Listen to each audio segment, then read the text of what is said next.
Here's a long story for Ella and the Time-Traveling Shoes. Ella and the Time-Traveling Shoes. Ella Penrose was an ordinary 13-year-old girl with an extraordinary love for shoes. She spent hours in her grandmother's attic, rummaging through dusty boxes of old things. Among the stacks of forgotten books, yellowing letters, and tarnished trinkets, there was always a mystery to uncover. One rainy Saturday, as Ella sorted through a trunk labeled Penrose Heirlooms, she stumbled upon a pair of shoes unlike any she had ever seen. They were small and dainty, with leather so polished it seemed to glow. The soles looked brand new, despite the shoes clearly being decades old. On the inside of each shoe was an engraving. To those who dare to take the first step. Ella felt a strange pull toward the shoes. They looked like they were made for her. Without hesitation, she slipped them on. The moment she stood up, the attic began to spin. Lights and colors swirled around her, and the sound of a clock ticking grew louder and louder. Then, with a sudden whoosh, everything stopped.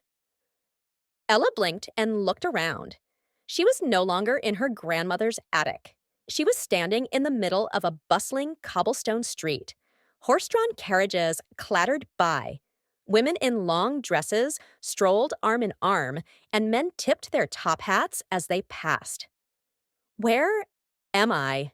Ella whispered, staring at her surroundings in awe. A newspaper boy ran by, shouting, "Read all about it! Queen Victoria's Jubilee celebrations begin!" Ella's heart raced. She wasn't just somewhere else, she was someone else.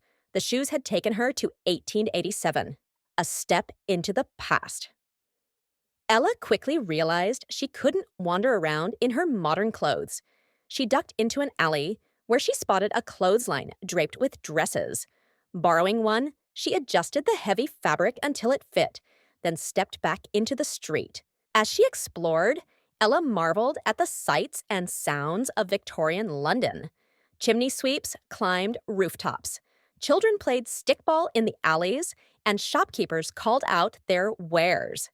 But she also noticed the hardships, the soot-streaked faces of factory workers, the beggars huddled in doorways.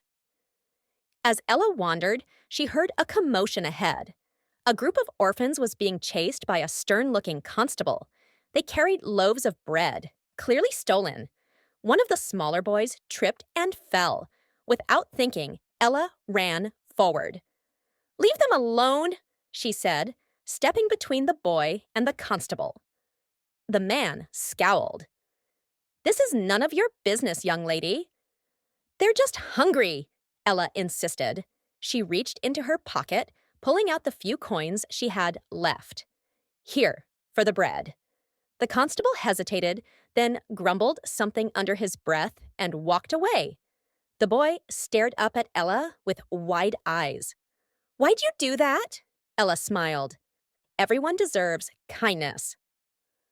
The boy nodded and introduced himself as Sam. He and his friends led Ella to a hidden courtyard where a group of children huddled together. They shared what little food they had and told